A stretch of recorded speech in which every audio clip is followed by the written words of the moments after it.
Profitez de chaque étape, de tout le processus. Efforcez-vous de... peu importe ce que vous recherchez. De toute façon, vous devez avoir des objectifs. Mais n'attendez pas la ligne d'arrivée pour célébrer. Célébrez tout le long du chemin. Célébrez tout au long du chemin. Vous ne savez pas ce que vous avez tant que l'enfer ne s'est pas déchaîné sur vous. Vous ne savez pas à quel point vous êtes résistant tant que vous ne faites pas face à une véritable forme de pression. Vous ne savez pas à quel point vous pouvez endurer tant que les gens ne vous ont pas mis des coups de couteau dans le dos. Vous ne savez pas à quel point vous êtes courageux tant que vous ne vous êtes pas retrouvé dans le feu, la lutte et les épreuves. Vous ne pouvez pas connaître ce qu'il y a en vous en étant vautré dans un fauteuil, à tenir une télécommande et à regarder HBO ou Cinemax, mais en faisant face à la terreur de l'enfer. Seulement là, vous pourrez voir ce qu'il y a en vous.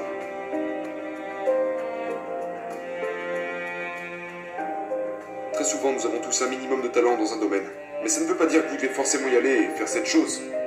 Vous devez comprendre que la vocation est à l'origine de l'alchimie qui existe au sein de la vie. Vous n'avez peut-être pas beaucoup de talent pour une chose, mais laissez-moi vous donner un exemple, parce que je suis en train de m'embrouiller là. Laissez-moi vous donner un exemple. J'ai du talent en tant que musicien. Je peux jouer du piano. Pas suffisamment pour être un maestro, mais j'ai un minimum de talent dans ce domaine. Ce qui ne veut pas dire que c'est ma vocation pour autant. Je dis souvent ça à mes enfants. Vous pouvez commencer à travailler sur quelque chose qui n'est pas la chose pour laquelle vous avez été créé. Mais c'est peut-être la chose qui vous mènera à celle pour laquelle vous avez été créé. Vous comprenez ce que je dis? Donc vous ne pouvez pas. Ne vous arrêtez pas là où vous êtes, comme si c'était votre destination, quand en fait, en réalité, ce que vous pensez être votre destination est peut-être ce qui vous transportera à la chose pour laquelle vous avez été créé. Vous devez posséder votre propre bonheur. Détachez-le des autres. Ce ne sont pas les autres qui feront votre bonheur. Vos enfants ne vous rendront pas heureux. Votre épouse ne vous rendra pas heureux. Une grande maison ne vous rendra pas heureux. Soyez propriétaire de votre bonheur. Tenez-vous responsable de faire toutes ces choses qui vous apportent de la joie dans votre cœur. Indépendamment de la vie, des gens, de l'argent et tout ça. Parce que toutes ces choses ne vous apporteront pas nécessairement le bonheur. Vous devez prendre la responsabilité de cette paix et cette joie qui vit à l'intérieur de votre cœur et pas à l'intérieur de votre matériel.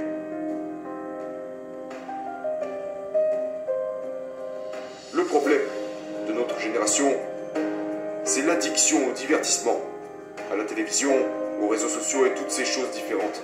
Nous vivons à une époque où l'abrutissement est devenu la norme. Parce que nous avons troqué l'efficacité contre l'occupation. Nous sommes plus occupés que toute autre génération ayant vécu au cours des 300 à 400 dernières années. Nous sommes constamment occupés. Et nous pensons que parce que nous sommes occupés, nous sommes productifs. Mais j'aimerais que vous oubliez votre emploi du temps pendant une minute pour vous demander, suis-je réellement productif? Ou ai-je seulement encombré ma vie de toutes sortes de choses qui ne sont rien d'autre que des contraintes inutiles qui drainent mon énergie et m'empêchent d'être au plus haut et au meilleur de moi-même? Et est-ce que je ne remplacerai pas toutes ces choses qui ne sont rien d'autre que des occupations sans importance contre une réelle efficacité? 80% des choses que nous faisons sont des choses qui appartiennent au domaine de l'occupation, des activités qui ne sont pas importantes, en plus de ne pas être productives.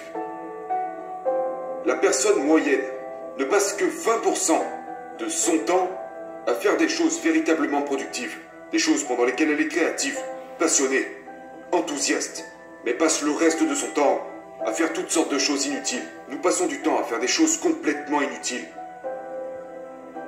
Maintenant, je me demande ce qui se passerait si nous prenions tous, chacun de notre côté, les 80% des choses que nous faisons, qui ne sont rien d'autre que des occupations sans importance, et les 20% des choses que nous faisons, qui sont vraiment productives, et que nous inversions ces chiffres, afin de consacrer 20% de notre temps aux choses que nous devons faire, et 80% de notre temps à la chose pour laquelle nous avons été créés.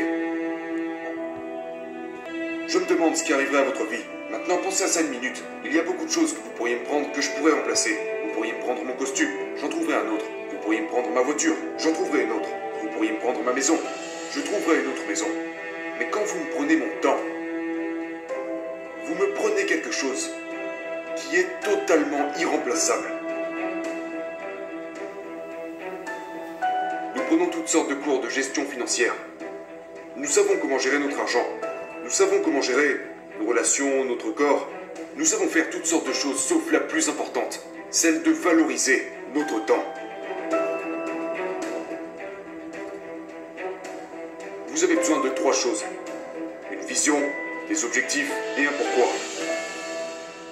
Voilà ce que vous êtes. Vous êtes défini par votre vision, vos objectifs et votre pourquoi. C'est votre plan. C'est vos croyances. C'est ce en quoi vous croyez.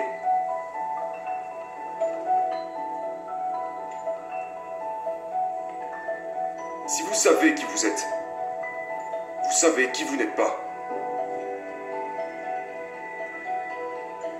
Si vous ne savez pas qui vous êtes, n'importe qui pourra vous attribuer une identité et vous vous transformerez en ce que ce n'importe qui voudra que vous soyez. C'est ce qui se passe pour la plupart des gens. Ils se laissent influencer par les gens de leur entourage et finissent par devenir ces gens. Les gens se font voler leur identité parce qu'ils ne savent pas qui ils sont en réalité. Et quand ces gens sortent de leur vie, ils se retrouvent complètement perdus parce que leur identité dépendait de ces gens. Ce problème est dû à une mauvaise compréhension de qui nous sommes. C'est à travers le désastre, c'est à travers l'adversité que notre force se développe. Si tout se déroulait tout le temps comme vous le vouliez, il n'y aurait plus vraiment de progression. Que suggéreriez-vous d'ajouter à notre vie quotidienne pour nous renforcer? Du calme. Du calme. Nous sommes tellement occupés. Nous sommes tellement occupés que nous ne remarquons même pas que nous ne sommes pas productifs. Que vous soyez occupé ne veut pas dire que vous êtes productif. La chose à propos du progrès que nous avons fait, comme le moteur à réaction, le smartphone, l'automobile, toutes ces choses que nous avons créées, les vaisseaux spatiaux, les gens ont tout, mais ils en oublient de penser. Aujourd'hui, tout va si vite. Et quand nous trouvons du temps libre, on va sur Twitter, Facebook, tout ça, c'est la mort de la créativité. Et je mets les gens au défi de revenir à la méditation. Et si vous êtes croyant, de revenir à la prière. Et si vous n'êtes pas, restez juste immobile. Et videz-vous la tête. Appuyez sur le bouton de réinitialisation. Coupez-vous de tout ça. Déconnectez-vous du monde. Et vous serez surpris de ce que vous pourrez entendre quand vous vous taisez.